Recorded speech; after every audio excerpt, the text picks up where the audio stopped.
Hello, everyone, and welcome to today's webinar on building conversational AI applications with Snorkel Flow. I'm John Marini, and I'll be your host for today's event. And now it's my pleasure to introduce you to our presenter, Ben Hill. Ben is a machine learning solutions engineer here at Snorkel AI, where he works with organizations across healthcare, financial services, and agriculture to help solve complex ML problems and deliver value with Snorkel Flow. And now I'd like to hand the presentation over to Ben. Thanks, John, for the introduction. Hi, everybody. Thank you for taking some time out of your very busy schedules to join me today. As John mentioned, I'm a machine learning solutions engineer here at Snorkel, and my role really is to partner with our customers and prospects and figure out how to solve real business problems with Snorkel Flow.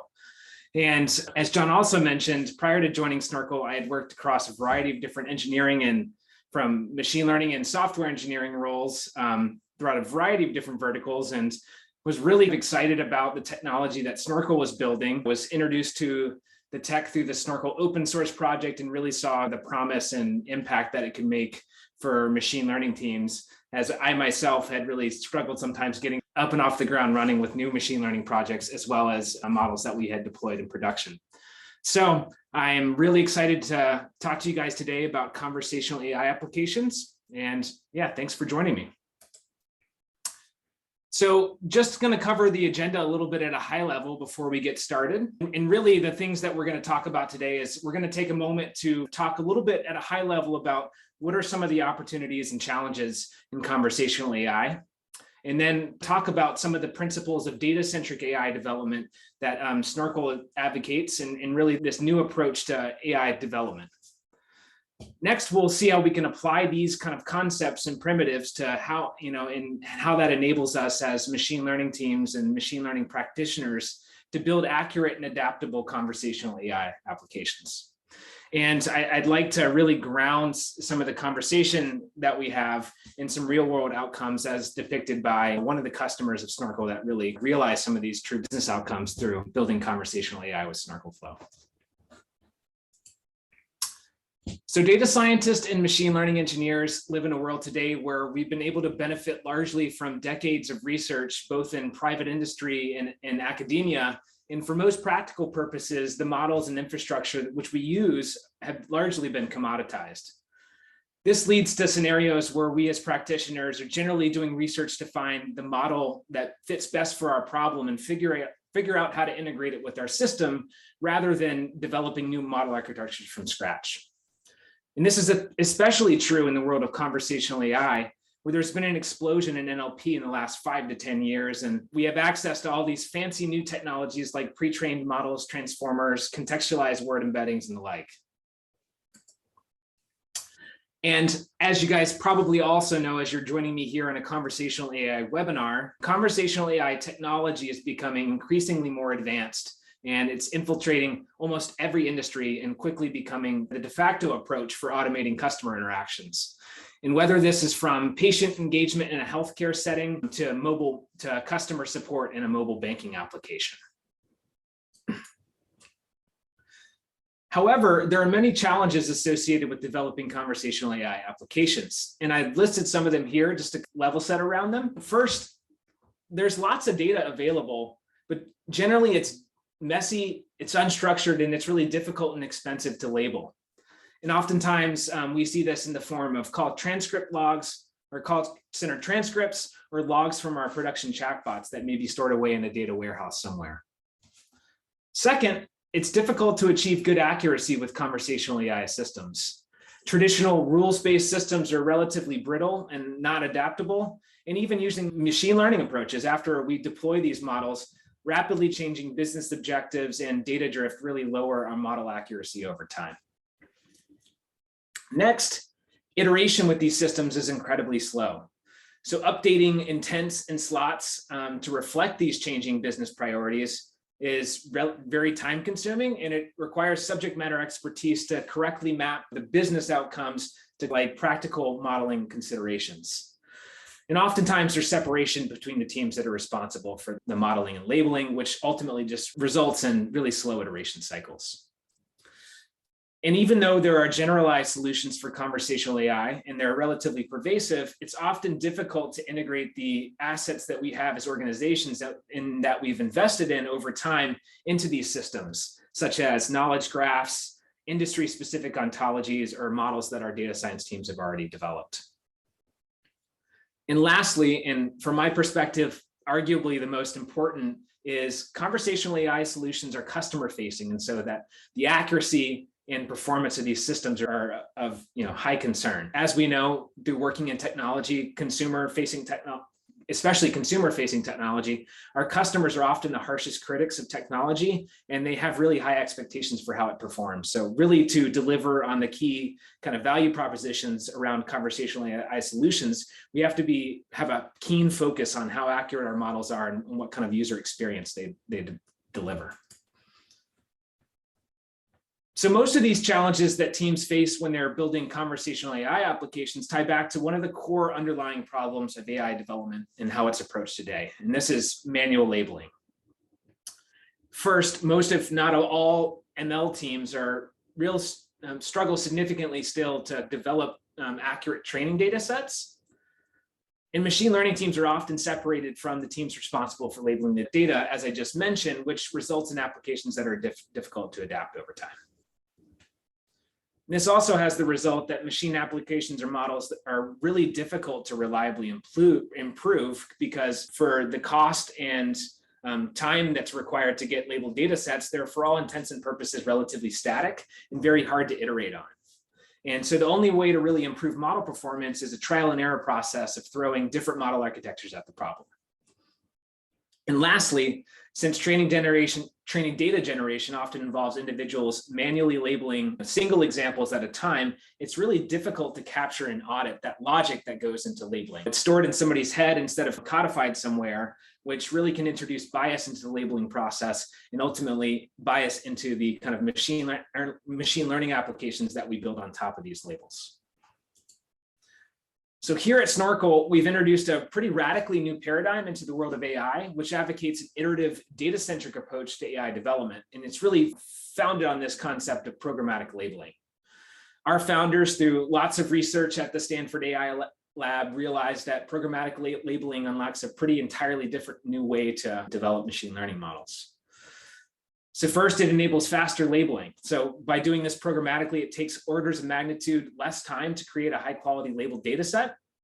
And since the labeling is so much faster, you can focus on improving the quality of your training data to drive model performance, as opposed to just throwing fancier models at the problem.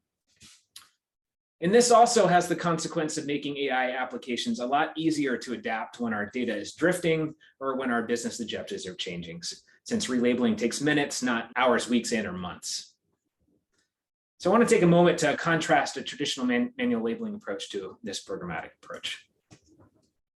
With manual labeling, as it seems relatively obvious, humans label each individual data point in your data set.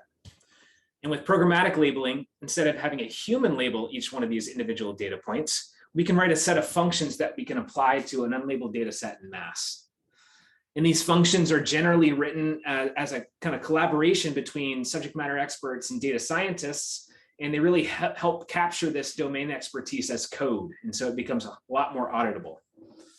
And you may be already familiar with the process of encoding domain knowledge as a set of annotation guidelines.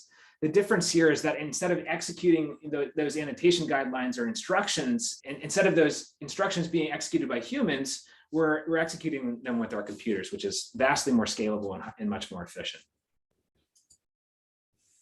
So now the concept of labeling functions to this point has been relatively vague, but I did want to provide a couple concrete examples to make it sink in and become more real.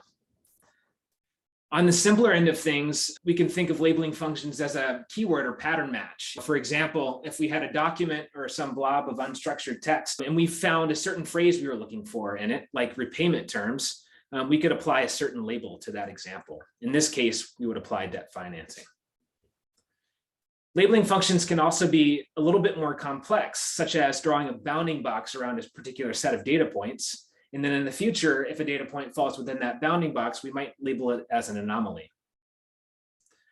But it's important to highlight that you're not limited to labeling functions that you can create directly inside Snorkel Flow.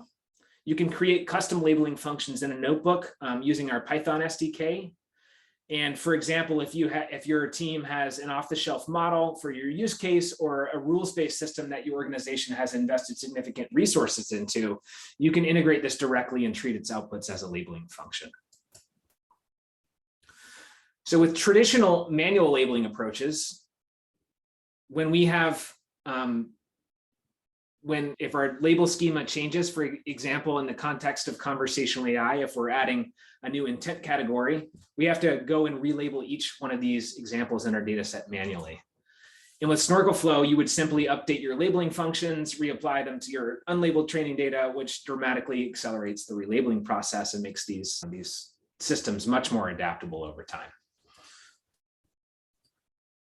So I just had a chance to introduce some of the key concepts underpinning Snorkel Flow as a platform, and really want to dive now into discussing how we can apply these principles and some of these features in Snorkel Flow to the development of conversational AI applications specifically. So Snorkel really has first-class support for conversational data, which simplifies a lot of the common machine learning development tasks that we see in conversational AI, such as intent or utterance classification and entity extraction. And we do that through some of these key features that I've listed here below. First, we have conversational data viewers, which allow you to inspect both the utterance level information while keeping track of the conversational level context. And as we know, context is everything, especially in NLP. And so it's really difficult often to label an utterance, a single utterance, without having some understanding of what's happened in the conversation thus far. Snorkel Flow also has built-in templates for common tasks like entity extraction and utterance classification, which include a lot of the common and best practices for the pre-processing and post-processing steps that you might engage with. We know that from building production-ready machine learning models, the modeling is only generally one component of the overall system, and oftentimes we have to stitch together these pre-processing steps and post-processing steps to really deliver value on a particular machine learning application. Snorkel Flow also contains a number of different pre-built label function builders, which kind of are just a result of our partnerships with customers and seeing things in the field that are very practical and based on the expertise of a lot of individuals that we have on staff. And I'll dive a little bit more into those in a bit to just demonstrate what the UI looks like and how you might utilize these in your conversational AI application development workflow. And we also have support for some of these fancy models that I mentioned before, such as the pre-built, pre-configured transformer models and industry-specific variants. So you can really integrate some of the rapidly developing technology that's out there in the field directly into Snorkel Flow. And lastly, we realized that to be an enterprise platform and work with some of the customers that we have the opportunity to work with, they've already made significant investments in machine learning infrastructure and in conversational AI specifically. So Snorkel Flow really integrates with these platforms seamlessly, and you can export a model that you've trained in Snorkel Flow directly into your Rasa cluster or SageMaker, for example. And so just to showcase what a labeling function looks like over conversational data, we'll take a peek at some of the labeling function builders that Snorkel Flow offers out of the box. This first one that I have on the screen right now is an utterance content builder. And what it allows is us as users to create labeling functions that are based on the content that's contained within a single utterance. So for example, in the photo I have here, we can tell the system to label the utterance transfer money if the utterance contains a pattern. And in this case, we're looking for specific keywords, transfer and or send. But you can imagine these patterns go from simple keyword-based patterns all the way to more complex patterns like regular expressions. But oftentimes, as I alluded to before, you want to leverage the surrounding context, perhaps from the conversational level features in your data set, which you can easily do so with our utterance context builder. So in this example, we've created a labeling function that's configured to look and see if the user mentioned the word balance in the last utterance and the current utterance contains the word account. And if that condition is true, then we would label it as check balance. And just to take a moment to highlight that on this slide, you're able in Snorkel Flow to really stitch together multiple builders and create really complex labeling functions that encapsulate that logic that we have in our heads as humans when we would go through and label individual data points in our data set. And this is an even more advanced label function builder, which allows users to match patterns at specific locations within a particular utterance. For example, if the word no is the first word of a longer utterance, we may want to label it much differently than if the same word was located in the middle of the utterance, such as I have no idea. And so we can really make these highly adaptable labeling functions that really encapsulate how we're evaluating these examples in the real world.